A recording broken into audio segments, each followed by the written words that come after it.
For the past 50 years, the most important rule in technology was super simple. Smaller is better.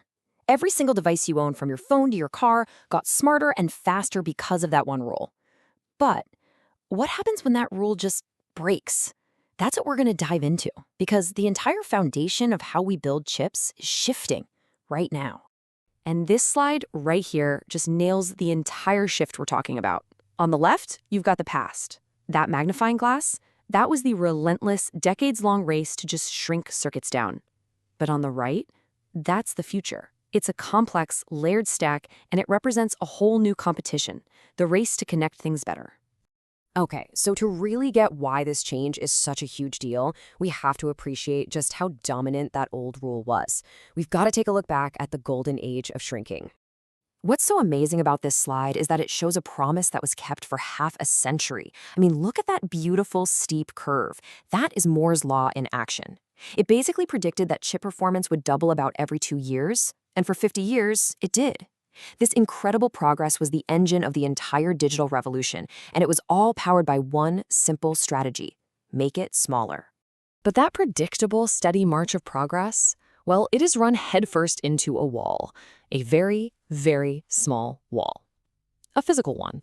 Just look at this. We're now designing chips at the 3 nanometer and even 2 nanometer scale. It's almost impossible to wrap your head around how small that is. We are talking about transistors that are literally just a handful of atoms wide. And when you get that small, the normal rules of physics kind of start to bend, and the really weird world of quantum mechanics just takes over. This weirdness has a name. It's called quantum tunneling. Basically, the electrons, the lifeblood of the chip, they start to misbehave. They literally pass through solid barriers that are supposed to contain them.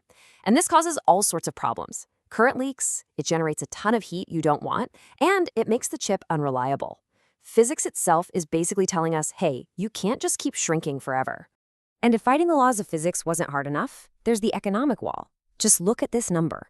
Over $20 billion. That's not the budget for a mission to Mars. That's the price tag for a single new factory, or fab, that can make these impossibly small chips.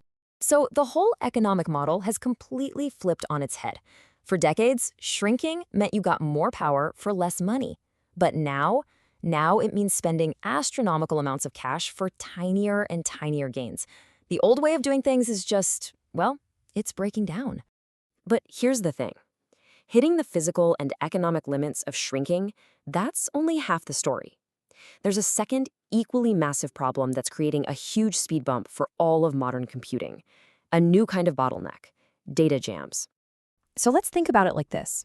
If our modern chips, our CPUs and GPUs, if they're like these high-performance supercars, capable of incredible speeds, then why does everything sometimes feel like it's just stuck in traffic? And this visual just explains it perfectly. On the left, you've got these powerful supercars. But the data has to travel along these narrow, congested little roads to get from the CPU to the GPU and back again, right? It doesn't matter how fast your engine is if the highway is a parking lot. And that's the data bottleneck. So the whole focus has to shift. For years, we obsessed over making the engines faster.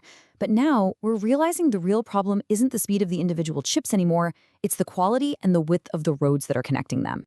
So how in the world do you solve these two massive challenges, the end of shrinking and the data traffic jam? Well, the answer is actually pretty brilliant. You stop trying to build one giant perfect thing, and you start building with Legos. So this is the old method. It's called a monolithic chip. The idea was to cram everything, the CPU, the GPU, memory, all of it, onto one single gigantic piece of silicon. But this is incredibly difficult, insanely expensive, and if there's just one tiny flaw anywhere on that huge die, the entire chip is worthless. This is what you might call the limits of making. But now, check out the new way, the chiplet model. Instead of one giant chip, you manufacture these smaller, specialized chiplets.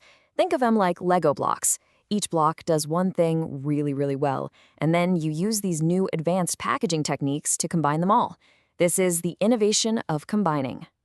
And the advantages here? Oh, they're huge. You can mix and match parts, so you only use the super expensive cutting-edge process where you absolutely need it, like for a GPU. And since the pieces are smaller, you get fewer defects, which means higher yields. It all adds up to lower costs, way more flexibility, and frankly, it's just a much smarter way to build things. So what does all this add up to? Well, it means we are entering a totally new era. An era where the most important innovation isn't about making things smaller anymore, but about making them more connected. This right here, this is the single most important takeaway. For the first time in 50 years, the guiding principle of the entire semiconductor industry has changed. The race is no longer about making things smaller. It's about connecting them better. And this final visual just wraps up the entire story perfectly. For decades, the industry's center of gravity, all the money, all the research, all the competition, was on the front end of manufacturing. That race to smaller nanometers. But now, the seesaw has tilted. The weight, the innovation, and the real competition is all shifting to the back end, to packaging, to figuring out how you cleverly stack and connect all those different pieces to create the most powerful system possible. So the game has completely changed. The new frontier isn't about who can shrink the most. It's about who can stack the best. And that leaves all of us with one massive question for the future of all technology. Who's going to win the race to build the smartest stack?